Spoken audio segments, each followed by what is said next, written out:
بسم الله الرحمن الرحيم الحمد لله رب العالمين وبه نستعين على أمور الدنيا والدين وصلى الله على سيدنا محمد وعلى آله وصحبه وسلم أما بعد وعن ربع قلبت هل كان إن أن كجهد الله لبع الرماد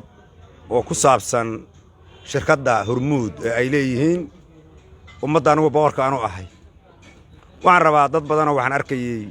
مال قبط شر جرائد أو يجري وحبان الكدعي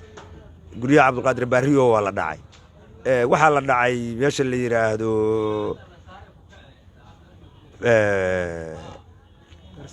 Dar es Salaam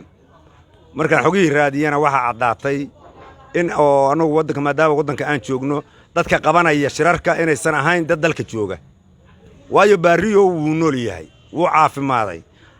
xamarna meeshii guriga uu ku dhisay uu ku yaalaa waxaan la ogaasiyada iyo cuquusha iyo odayaasha qabtay baariyo cid wax ka haystaa ma jirto baariyo wax dhacayna ma jira buruujina ma dhicin axmed nuur sibcaalana ma dhicin hadda koor waxa jirtay mamaayo waxa jirtay nin baa wuxuu u yimid niman hal qalanaya marka hashii wax ka cunay askaraas weer qabatay waa orday guriga galay waa la qabtay waxa le maxaa kugu dhacay waa maxay xagee ka timid 10 habeen wuxuu geelan raadinay adiga afkaagu moodna isku meel kooyana le anu marka waxaan leeyahay baariyo dhulkiisa lama haysanayo cid haysataawna ma jirto wixii faanfaanad lagu dhamaystay markaan ka bacdi dadkii ay rabaan inay raadsaan ama shirkadda ku sumcad dilaana wax sax maahan waxaan leeyahay baariyo wuu nool yahay wuu joogaa hadduu xoolo ku leeyahay bal maanta qof kasta ma qasho hadduu buruuj amba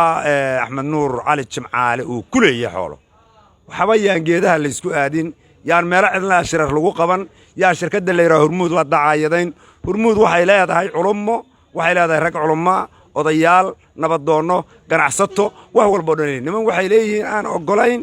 in ay in yar oo tifo khalad u galo waayo waxa daliila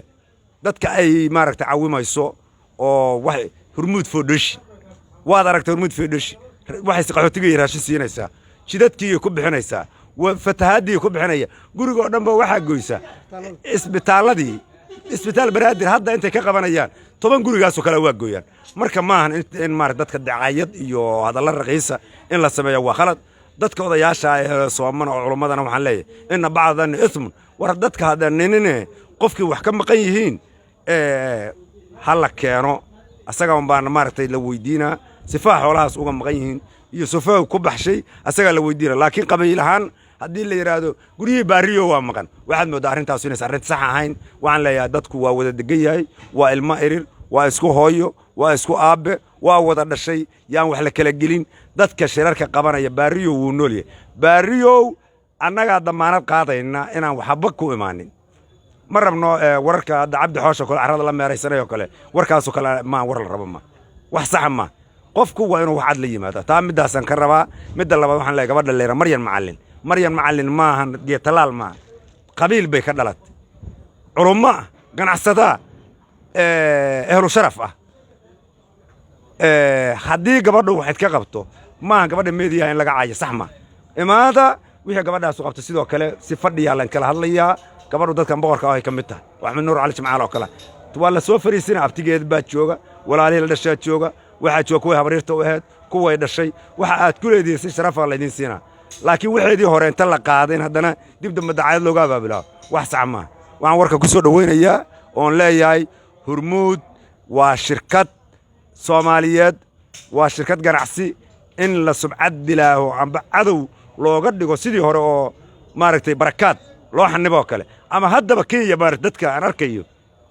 waxaan dareemayaa anteenooyinka hadda Kenya jijibinayso inay lug ku leeyihiin dadka meediyaasha taagan oo macnaha ay ku bixinayaan si Hormuud ay u burburto kuwana ay ku raadinayaan si ay sheerka Hormuud ay uga qaataan marka waan la waxaas wax dhacaya maahan wax soconayana maahan ilaahay subxaanahu wa ta'aala ana maalka bixiya iimaanka dadka Allah geliyo irsaaqoodana Allah kaabo Hormuud qofkii wax kule iyo nimanka la yiraahdo Bruj hanoo yimaadeen diyaaraan u nahay